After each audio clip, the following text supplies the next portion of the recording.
Tempête Ingrid, vent violent, pluie diluvienne sur la Bretagne, des jours préoccupants s'annoncent pour l'ouest de la France. Voilà la situation météorologique qui nous attend ces prochaines 24 à 48 heures. J'ai examiné les derniers modèles de Météo France, notamment Arpège et Arome, ainsi que les données du Centre européen ECMWF. La configuration est claire. Une dépression atlantique profonde, baptisée Ingrid, traverse actuellement l'Atlantique Nord en phase de cyclogénèse rapide.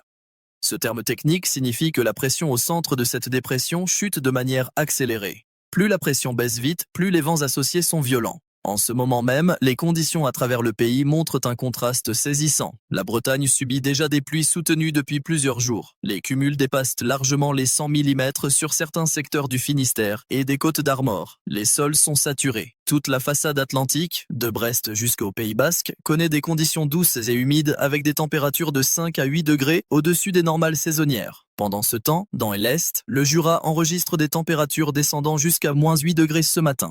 Un froid vif s'est installé. Les Vosges connaissent des conditions similaires. Cet air froid continental stagne sur le quart nord-est. Lyon et sa région subissent un temps morne, gris, avec des températures autour de 8 degrés.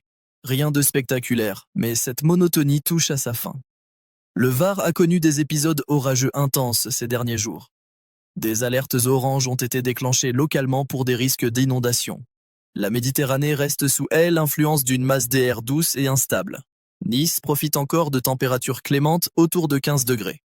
Mais cette relative tranquillité va connaître une évolution marquée. Revenons à Ingrid. Cette dépression se situe actuellement à environ 600 km à l'ouest de la pointe bretonne. Sa trajectoire est maintenant bien établie. Elle va longer la côte atlantique française en remontant vers le nord-nord-est. Le passage le plus proche des côtes bretonnes est prévu pour jeudi soir, entre 20h et minuit. Ce qui rend cette situation particulièrement préoccupante est la profondeur de la dépression. Les dernières analyses montrent une pression centrale autour de 965 hectopascales.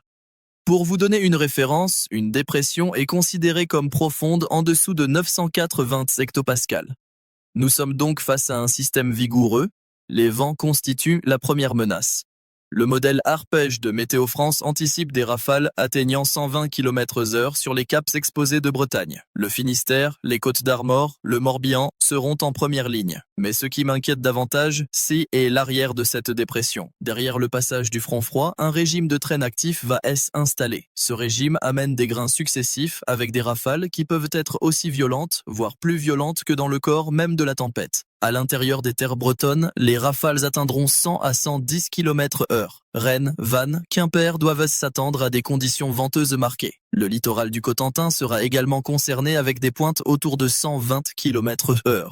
La Normandie occidentale entre donc dans le périmètre des zones à risque. En mer, les conditions seront franchement dangereuses. Les modèles suggèrent des rafales dépassant les 130 km/h au large de la Bretagne. Les creux de vagues atteindront 7 à 8 mètres. Toute navigation est fortement déconseillée de jeudi après-midi jusqu'à samedi matin au minimum. Météo France a placé plusieurs départements bretons en vigilance orange pour vent violent. Cette vigilance orange signifie « Soyez très vigilants ». Des phénomènes dangereux sont prévus. Tenez-vous informé de l'évolution de la situation et suivez les consignes de sécurité. Maintenant, parlons des précipitations. Elles s'ajoutent à une situation déjà compliquée. Les sols bretons sont gorgés d'eau après les épisodes pluvieux de cette semaine. Ingrid va apporter des cumuls supplémentaires importants. On attend entre 30 et 50 mm de pluie sur la Bretagne entre jeudi matin et vendredi soir. Localement, certains secteurs du Finistère Sud pourraient recevoir jusqu'à 70 mm. Ces pluies, combinées à la saturation des sols, augmentent le risque de ruissellement, de débordement de petits cours d'eau et de coulées de boue sur les terrains pentus. Les zones urbaines, avec des réseaux d'évacuation insuffisants, pourraient connaître des inondations localisées. La Vendée et la Loire-Atlantique ne seront pas épargnés. Le passage d'Ingrid touchera ces départements avec des rafales de 90 à 100 km/h et des cumuls de pluie entre 20 et 40 mm. Nantes doit se préparer à des conditions difficiles vendredi matin. Comparons cette situation à ce que nous avons connu par le passé. Les tempêtes de décembre 1999, Lothar et Martin restent gravées dans les mémoires. Ces tempêtes avaient généré des rafales dépassant les 200 km/h et causé des dégâts considérables. 92 personnes avaient perdu la vie. Des millions d'arbres avaient été abattus. Le réseau électrique avait été paralysé pendant des semaines dans certaines régions. Ingrid N n'atteint pas ce niveau d'intensité. Soyons clairs sur ce point. Nous ne sommes pas face à un phénomène de cette ampleur, mais cela reste une tempête sérieuse qui mérite attention et précaution. Beaucoup d'entre vous qui avez vécu les tempêtes de 99 savez reconnaître quand une situation devient vraiment critique. Ici, nous sommes dans une configuration préoccupante mais gérable avec les bonnes précautions. La tempête Xynthia de février 2010 avait, elle, provoqué 53 morts, principalement en Charente-Maritime et en Vendée. La particularité de Xynthia était la combinaison d'une tempête et d'une submersion marine lors d'une marée haute de fort coefficient. Ingrid ne présente pas ce risque de submersion majeure car les coefficients de marée sont modérés cette semaine. Après le passage d'Ingrid, la situation ne se calme pas immédiatement. C'est important de le comprendre. Le régime de traîne persiste tout le week-end. Samedi et dimanche verront défiler des averses, parfois fortes, entrecoupées d'éclaircies brèves. Les températures vont chuter. Nous passerons de 8 à 10 degrés jeudi à 4 à 6 degrés samedi et dimanche sur la Bretagne. Cette baisse thermique s'accompagne d'un changement de masse des airs. L'air doux océanique qui stagnait sur l'ouest laisse place à de l'air plus froid d'origine polaire maritime. Les averses pourront prendre un caractère hivernal sur les reliefs du massif armoricain. Quelques flocons sont possibles sur les monts de Harré, au-dessus de 300 mètres d'altitude. Rien de significatif, mais c'est révélateur du changement de temps. Pour le reste du pays, la situation évolue de manière contrastée. L'Île-de-France reste à l'écart du passage direct d'Ingrid. Paris et sa région connaîtront des conditions venteuses vendredi avec des rafales autour de 70 km/h. Des averses traverseront la région mais rien de comparable à ce que vivra la Bretagne. Le centre Val-de-Loire subit également un temps perturbé vendredi et samedi. Les vents seront soutenus sans atteindre le seuil de tempête. Les précipitations resteront modérées. Tours, Orléans, Bourges peuvent s'attendre à un week-end gris et venteux, mais sans danger majeur. Plus au sud, la vallée du Rhône va connaître une activation du Mistral à partir de vendredi après-midi. Derrière le passage des perturbations, l'air froid descend par le couloir rhodanien. Le Mistral soufflera en rafale de 80 à 100 km/h de Lyon jusqu'à la Méditerranée. Ce vent du nord apporte un refroidissement sensible. Nice, qui profite encore de 15 degrés aujourd'hui, ne dépassera pas les 10 degrés dimanche. Le contraste sera saisissant. Le sud-ouest subit des conditions instables depuis plusieurs jours. Toulouse et sa région ont connu des alternances de douceur et de fraîcheur qui fatiguent l'organisme. Beaucoup de personnes sont malades, avec des problèmes de sinus, des maux de tête, des rhumes. Ces montagnes russes thermiques se stabilisent enfin à partir de samedi, quand une masse d'air plus homogène s'installe. Dans les Pyrénées, les conditions restent hivernales en altitude. Au-dessus de 1800 mètres, les chutes de neige se poursuivent avec des cumuls pouvant atteindre 30 à 50 cm d'ici dimanche. Les stations de ski bénéficient d'un bon enneigement. Les conditions de pratique sont excellentes, même si la visibilité sera souvent réduite par les nuages et les chutes de neige. Les Alpes connaissent également des conditions hivernales marquées. Les Alpes du Nord ont reçu des chutes de neige significatives ces derniers jours. Certaines stations signalent déjà 50 cm de neige fraîche depuis lundi. Les chutes continuent. Dès ici dimanche, les cumuls supplémentaires atteindront 40 à 60 cm au-dessus de 1500 mètres. Chamonix, Megève, les stations de Savoie et Haute-Savoie profitent pleinement de cet épisode neigeux. Les Alpes du Sud restent plus au calme. Briançon, Gap, les Hautes-Alpes connaissent un temps sec avec quelques éclaircies. Les températures sont fraîches sans être excessives. -2 à -4 degrés la nuit, 4 à 6 degrés les après-midi. Des conditions hivernales classiques pour la saison. Maintenant, passons aux conseils pratiques. Ces recommandations sont essentielles pour traverser cet épisode en toute sécurité. Pour ceux qui se trouvent en Bretagne et sur le littoral atlantique concerné par Ingrid, rentrez tout ce qui peut s'envoler. Mobilier de jardin, trampoline, objets légers doivent être mis à l'abri ou solidement attachés. Les poubelles doivent être rentrées. Un objet de 5 kg propulsé à 100 km/h devient un projectile dangereux. Vérifiez vos toitures, vos gouttières, vos cheminées.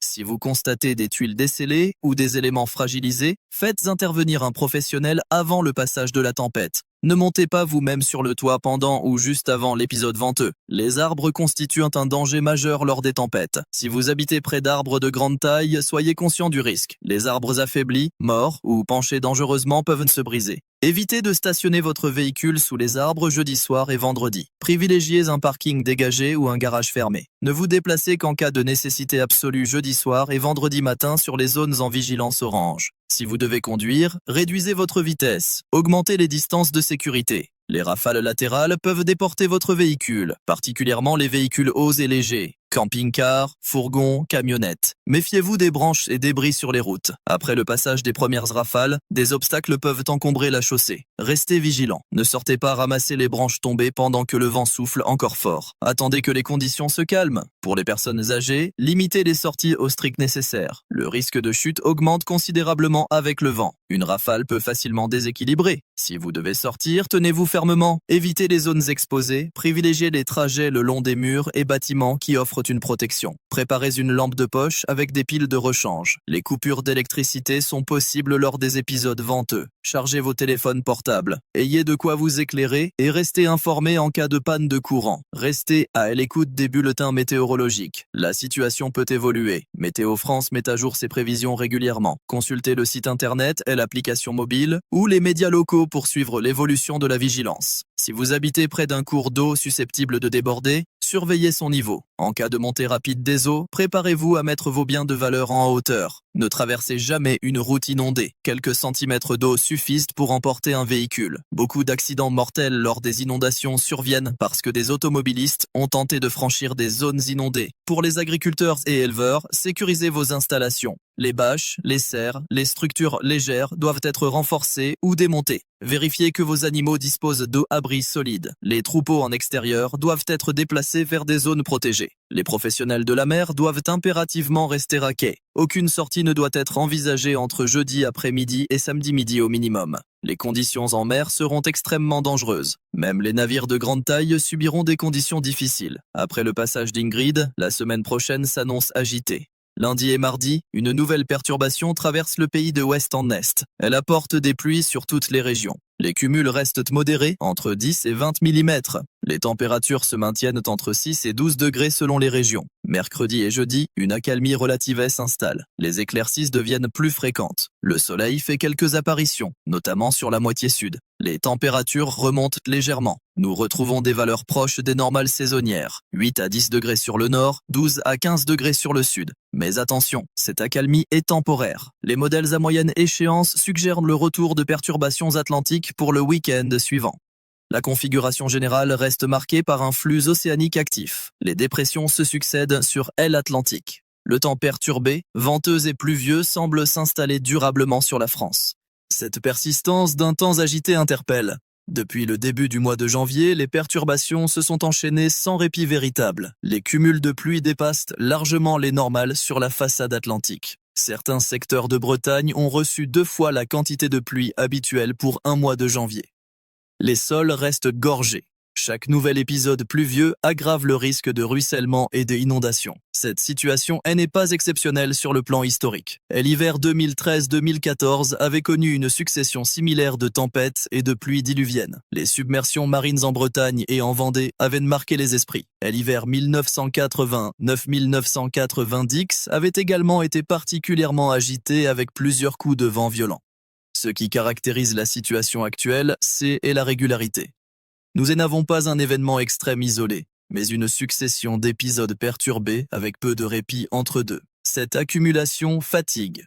Les services de secours, les équipes techniques, les habitants des zones exposées subissent cette répétition. Pour terminer, gardons les choses en perspective. Nous traversons une période hivernale active, mais nous avons connu pire. L'hiver, c'est le vent, la pluie, le froid. C'est la saison où l'Atlantique montre sa force. Les générations précédentes ont affronté des hivers bien plus rudes. L'hiver 62-63 avait vu des mois de gel continu. Les températures étaient descendues jusqu'à moins 20 degrés dans certaines régions de l'Est. Les canaux et les fleuves avaient gelé. Aujourd'hui, nous disposons d'outils de prévision performants. Météo France nous alerte plusieurs jours à l'avance. Les services de secours sont mobilisés. Les infrastructures sont dimensionnées pour résister. Avec les bonnes précautions, ces épisodes se traversent sans trop de difficultés. Restez informés, restez prudents. Prenez soin de vous et de vos proches. Les personnes âgées, les enfants, les personnes isolées méritent une attention particulière. Un simple coup de téléphone pour vérifier que tout va bien peut faire la différence. La météo fait partie de nos vies. Elle nous rappelle que nous ne contrôlons pas tout, mais avec du bon sens, de la préparation et de la solidarité, nous traversons ces moments difficiles.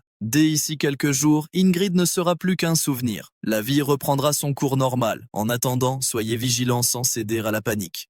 Je continue à surveiller l'évolution de la situation. Les prochaines mises à jour préciseront la trajectoire exacte des Ingrid et l'intensité finale des vents. Pour l'instant, les éléments dont nous disposons sont solides. La confiance dans cette prévision est élevée.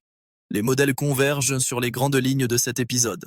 Bon courage à tous ceux qui seront touchés par cette tempête, particulièrement nos amis bretons qui affrontent déjà des conditions difficiles depuis plusieurs jours. Votre expérience et votre résilience vous permettront de traverser cet épisode. Vous avez déjà vu ce type de situation, vous savez ce qu'il faut faire.